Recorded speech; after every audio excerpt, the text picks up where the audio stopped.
안녕하십니까. 오늘은 요한계시록 6장 3절에서 4절의 말씀으로 인봉에 담긴 심판 두 번째라는 제목으로 하나님의 말씀을 나누고자 합니다.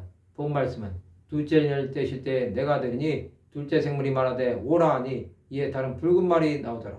그 단자가 허락을 받아 땅에서 화병을 제하여 버리며 서로 죽이게 하고 또 큰 가를 받았더라.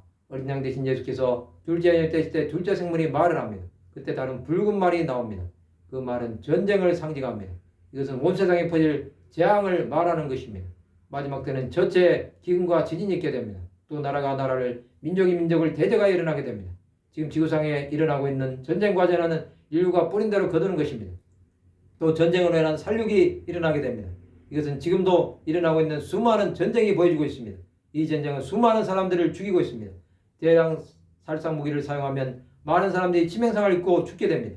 그러나 이 전쟁을 멈추게 할 방법은 없습니다. 이제 이 전쟁은 계속해서 확전이 될 것입니다. 그것은 결국 제3차 세계대전으로 세상이 멸망할 때까지 계속될 것입니다.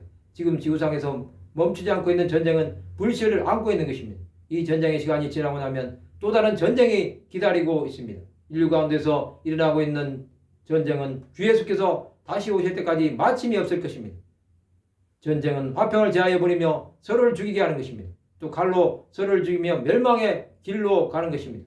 지금의 세상은 전쟁의 징조가 곳곳에서 일어나고 있습니다. 크고 작은 전쟁은 세상에 사는 사람들 모두가 불안에 떨게 만드는 것입니다. 우리나라만 봐도 북한의 무력 시위로 하루도 편할 날이 없습니다. 세상은 가치 없는 일에 목숨을 거는 것입니다.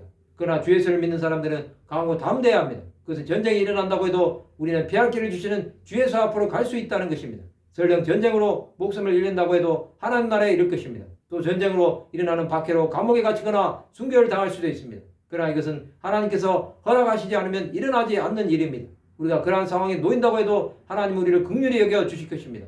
그리함으로 하나님의 손에 붙들린 사람들은 피할 길을 열어주실 것입니다. 하나님 앞에 나왔던 수많은 사람들은 전쟁으로 당하는 고난 가운데서도 승리한 것입니다. 그 은혜는 우리를 세상에서 이길 수 있게 하시는 것입니다. 이제 이 땅의 모든 것이 마쳐가는 시점에 사는 우리는 세상의 종말을 보고 낙심할 것이 아니라 그것 중에서 말씀하시는 하나님의 마음을 깨달아야 합니다. 그것이 우리가 세상에서 환난을 당하나 담대할 수 있는 비결입니다. 우리는 주 예수께서 세상을 이기셨음을 믿는 것입니다. 말씀을 마치고자 합니다. 멸망의 시간이 다가온다고 해도 담대하게 주 예수를 증거하는 삶을 끝까지 살아가는 하나님의 백성들이 되시기를 주님의 이름으로 축원합니다.